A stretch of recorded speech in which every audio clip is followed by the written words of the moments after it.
Thanks for watching OU Nightly. I'm Dana Searles. And I'm Cameron Joyner. Tonight, Oklahoma voters decide if recreational marijuana will be legalized. Polls are open for another 2.5 hours, and OU Nightly's Jayden Brannon is talking to voters. She joins us live now. Jayden? Voters across the state are taking to the polls to cast their ballot for today's state question, which addresses the issue of legalizing recreational marijuana in the state of Oklahoma. Legalizing recreational marijuana, a controversial topic that has Oklahomans split on both sides of the issue. But we should not deny that public health benefit to all Oklahomans over the age of 21, or anyone over the age of 21 that comes into our state and legally purchases marijuana. It just doesn't feel like this is the right time to expand the marijuana industry even further in Oklahoma. The proposed law states there would be legal protection for personal use of marijuana with limitations on age, quantity, and more. Advocates for the state question 820 believe there will be several benefits if this law is passed. The cornerstone of State Question 820 is and always has been criminal justice reform. When we passed State Question 788, I think that was a big step forward, but we left a lot of people behind. While the opposing organization believes this law could only cause issues, one main concern being child safety. I just feel like some of the supposed benefits either are misleading or they don't make up for the negative things that it would bring towards us. Based on the outcome of today's vote, Oklahoma could be the 22nd state in the U.S. to have these open recreational marijuana laws. Now, the polls will remain open until 7 p.m. tonight, so as long as you're in line before then, you'll still be able to cast your ballot. Reporting live in Norman, Jayden Brannon, OU Nightly. Thanks, Jayden. Now, if passed, recreational marijuana would go into effect June 5th. We'll post election results on OU Nightly's social media pages tonight. And grab that umbrella for the last few days before spring break comes around. I know we've got several rainy days headed our way. OU Nightly's Colton Williams is live with the first look at the forecast. Colton? That's right, ladies. Had a little bit of a weather whiplash over the last couple of days. We saw temperatures closer to April and May-like temperatures throughout late last week and into the weekend. Now with a stronger cold front arriving, we've seen temperatures drop down to the middle 50s here, as well as a stubborn layer of clouds and a cool northerly breeze. As you can see here, our temperature change now. Most of us 10 to 20, some folks even up to 30 degrees cooler than we were this time yesterday, at least where the front has made it through. As you can see in southeastern Oklahoma, the cold front hasn't quite made it to the doorsteps of those folks, where temperatures are still pretty similar to what they were this time yesterday. Now, for your wind gusts across Oklahoma, we are not seeing very gusty winds, but our winds were replaced with sort of a northerly flow. That's what's keeping us a little bit cooler now as we head into today and into tomorrow. Now, continue to track some rain showers coming up here. We've got some scattered rain out in western Oklahoma with some stronger, more heavy rainfall off to our southeast. These are going to increase in coverage overnight. Coming up, Carolynn Liberta, she's going to break down the details on that rainfall, as well as a first look at your spring break temps. Ladies, back to you. Thanks, Colton. And today, the Board of Regents approved plans to demolish Adams Center in May. Their plans are to build 2 new premium housing options in its place. After years of mold, flooding, and student complaints, President Harris says that students are the university's top priority. They'll be built in phases, opening in summer 2025 and 2026. A representative in the Oklahoma House will no longer be serving on committees after lawmakers voted to censure them. Last week, we showed this video from News 9 of a state trooper arresting a protester in the Oklahoma State Capitol. Police say the protester emptied a water bottle onto a representative after the House passed a bill limiting gender-affirming care. Now, lawmakers say Representative Maury Turner, the first and only non-binary representative in the state, kept someone in their office that the Oklahoma Highway Patrol wanted for questioning. The House voted to censure Turner until they apologized for interfering. But Turner says they didn't do anything wrong. The actions willfully taken by Representative Turner without question rise to the level of criminal. Turner was removed from 6 committees with a vote of 81 to 19, but is still an active member of the House. And Oklahoma leaders are pushing back on a bill restricting library books. Senate Bill 397 would restrict materials at public and school libraries for both adults and children. Democratic leader Kay Floyd says this bill will further limit access to a full library catalog, adding it would limit parts of written history. Senator George Young says he fears the bill will have unintended consequences and will remove the hard parts of history, holding those back from learning from the past. The bill will now be introduced with the House. Today, the founder and executive chair of Love's Travel Stops passes away at age 85. The Love family owns over 600 Love's Travel Stops and country stores nationwide. In a press release from Love's, former Oklahoma Governor Frank Keating says he was a visionary, innovator, inspirational leader, and compassionate person. And updating a story we first brought you, the Cleveland County District Attorney officially charging Austin Godwin for the murder and disposal of 29-year-old Tricia Dawn Bell. Lake Thunderbird Godwin is charged with 1 count of first-degree murder with deliberate intent and 1 count of unlawful removal of a dead body. And for spring breakers traveling to Mexico, a new advisory coming out as 4 women were kidnapped. OU Nightly's Carolynn Fitzer has this story and the rest of today's national headlines from the News Center. The U.S. places a level 4 travel advisory on Mexico. Of the 4 women kidnapped, 2 of them were killed. The other 2 were found alive and are being treated. The abduction is said to have been a case of mistaken identity. The Federal Aviation Administration is investigating a situation. Reporters say a man on a United Airlines flight attempted to stab a flight attendant with a broken metal spoon. Lisa Olson, an eyewitness on the plane, sharing what she saw. Men from the plane jumped up, followed him, tackled him to the ground, and there were probably about 4 to 6 of them that sat on top of him to restrain him. The man claims to have been defending himself. And here in Oklahoma, a 7-year-old boy from Ada jumps from a 100-foot cliff to save his 5-year-old brother. 3-year-old Riley jumped on a ledge to get their dog. A young boy then fell, and older brother Dakota jumped in to help him. Amy Brannon, the mother, sharing the experience. Once Dakota got down there to Riley, he pulled Riley out of the water. She adds that Riley suffered head and face injuries along with 2 broke ribs and a fractured wrist. Dakota had cuts on his face and back. Dana, Cameron.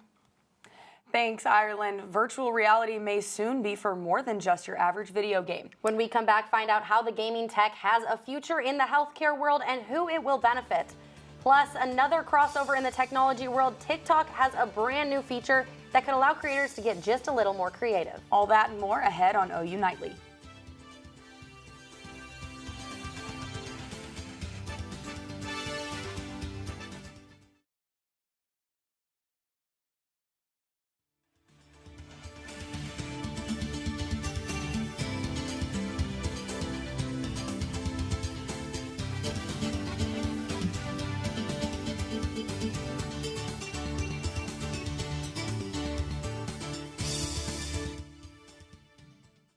A glitch affecting thousands of Twitter users around the globe. OU Nightly's Carolynn Felling has the latest details from Science and Technology.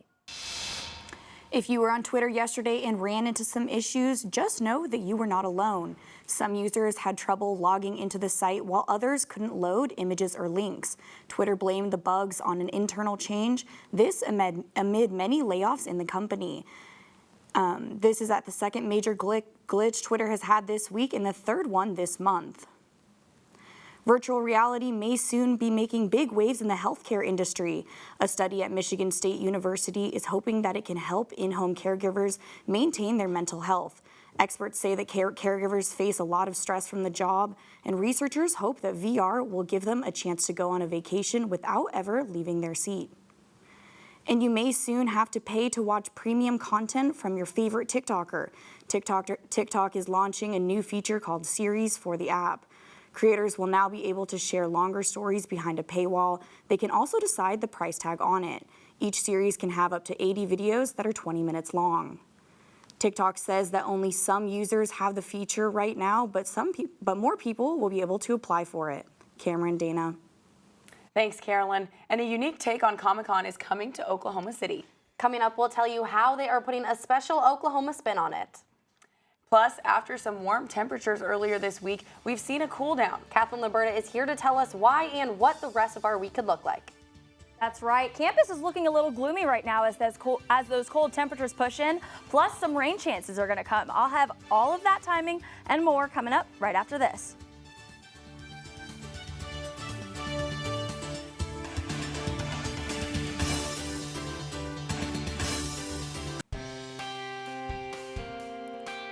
Welcome back to OU Nightly. We had a drastic change in our temperatures overnight as a strong cold front pushed through. We can see that here in Norman, we almost have a 20-degree drop in temperature.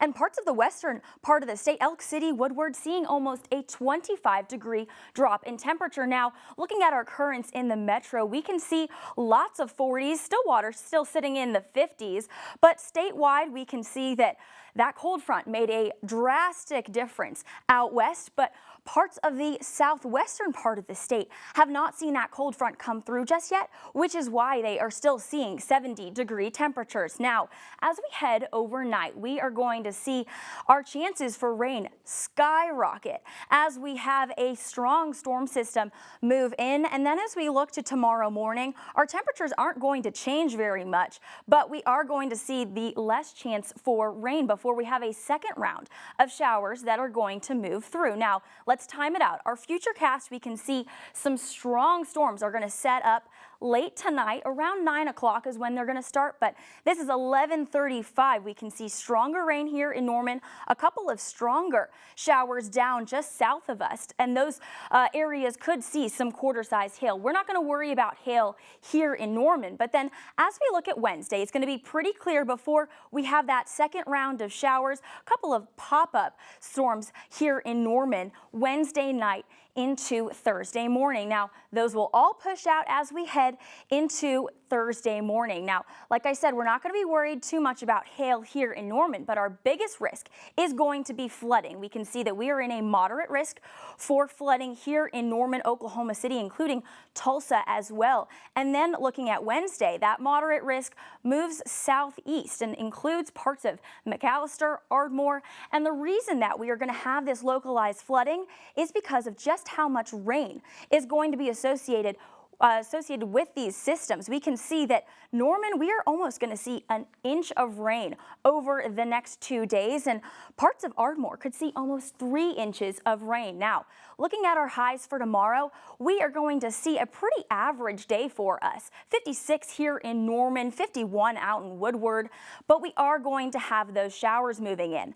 Looking at your week at a glance, it's a typical Oklahoma week. I mean, we are going to have those temperatures rise up and sink back down over and over as we look into the week. And then Sunday is the start of daylight saving time. You're going to have to turn your clock forward as you head into Sunday because you don't want to be late for work on Monday. And then looking at the rest of our week, temperatures are going to rise back up into the 70s this weekend before cooling down as we head into next week. Ladies.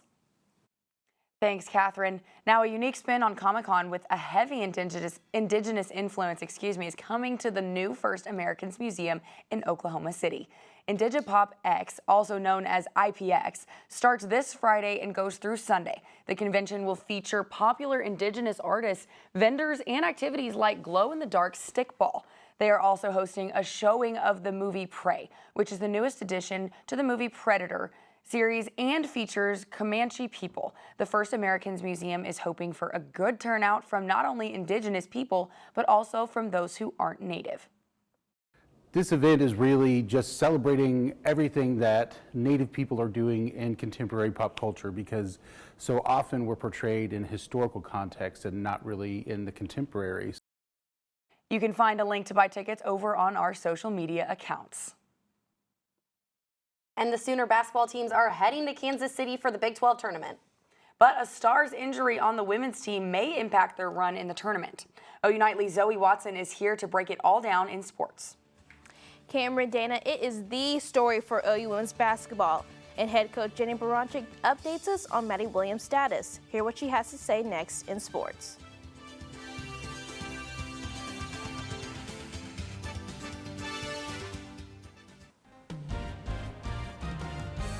Hello, I'm Zoe Watson, and it's time for sports. OU women's gymnastics competed against the number 2 ranked team for the second time in 4 days. But it did not have the same outcome, failing to Michigan on Monday. Sophomores Jordan Bowers and Danielle Sievers tied their season high on bars. This was their first loss in over a year, beating 34 straight opponents since then. This is now drops the record to 13-1. And after sweeping the Oklahoma State Cowgirls Saturday, the OU women's basketball team earned the second seed at the 2023 Big 12 Championship. The Sooners' first game will be on Friday at 5 p.m. But guard Maddie Williams was injured during the Bedlam matchup, and OU still is unsure if she'll be available this week. Head coach Jenny Baranczyk knows how big of a role Williams plays on the team. I know she's doing everything she can and she really wants to play. We also are keeping her future in mind for everything.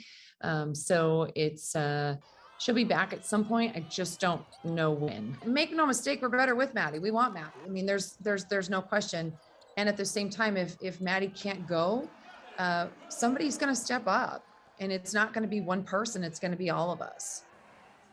And OU men's basketball will open the Big 12 Conference Tournament with an in-state rivalry. The Sooners are set to face the Oklahoma State Cowboys tomorrow, Wednesday, March 8th, and could revenge their previous loss against the Cowboys. The Sooners lost 72-56 in January and 71-61 on February 1st to the Pokes. The Oklahoma baseball team returned to Norman for a 2-game midweek series against UNLV. The first game started today at 1 p.m., and the Sooners took the win 11-6. This is the first meeting between the two teams, the Sooners and the Rebels, in Norman. Game 2 is tomorrow at 1. And the OU Board of Regents met this afternoon to discuss sports funding. $100 million will be approved for new football operation facilities. And OU President Joe Harris says the board will meet to approve OU's move to the SEC in 2024 in the coming weeks. The OKC Thunder battle the Golden State Warriors in the Paycom Center tonight at 7 p.m. The Warriors have won both games against OKC this season, but the Thunder are coming off a 129-119 win against Utah on Sunday. Thunder forward Jayden Williams is questionable with a wrist injury. And I'm jealous of the Oklahoma track and field team. They head to the heat in New Mexico for the NCAA Indoor National Championship. You know what, Zoe? I am jealous of that too. These past 2 days really tricked me with the heat there. Now that we've had some colder and then temperatures. now it's down back and it's cold again. I wish we could just go back in time. Yeah, definitely. But in honor of Women's History Month, one company has found a way to honor notable women. We'll tell you who they are honoring and how coming up.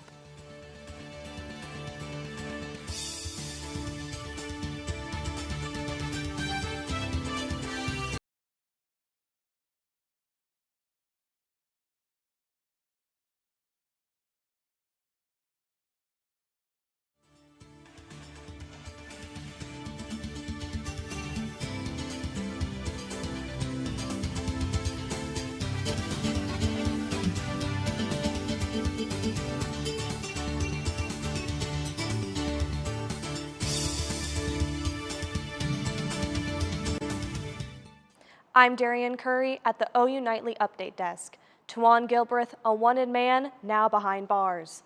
Police say he is a known Oklahoma City gang member. He is wanted on charges for kidnapping, assault, and battery with a deadly weapon, and domestic assault and battery by strangulation.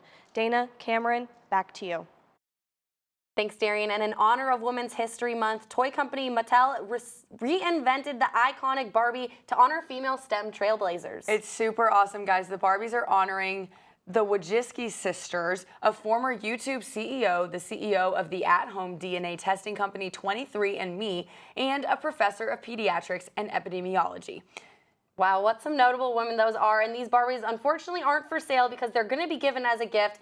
And that's just amazing that they're honoring those women in STEM. It's still amazing. I think that that's an area that really needs some more attention and something like this, you know? Especially during Women's History Month. I'm so glad that now is the perfect time to do that. Exactly. And over to our own woman in STEM. With those storms coming in tonight, let's check back in one last time with our weather expert, Liberta, for the rest of this week's forecast. Thanks, Cameron. Yeah, we are going to spring forward this weekend.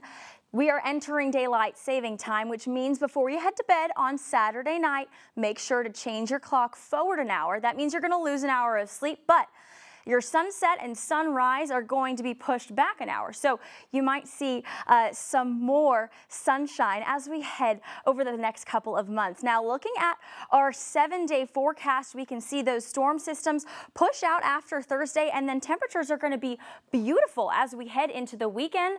And then if you're staying here for spring break, temperatures are going to be mild. Back to you at the desk. That's all we have for you tonight. Thanks for tuning in to OU Nightly. I'm Cameron Joyner. And I'm Dana Searles. Be sure to watch OU Nightly every weekday at 4:30 and Fridays at 4 p.m. Good night.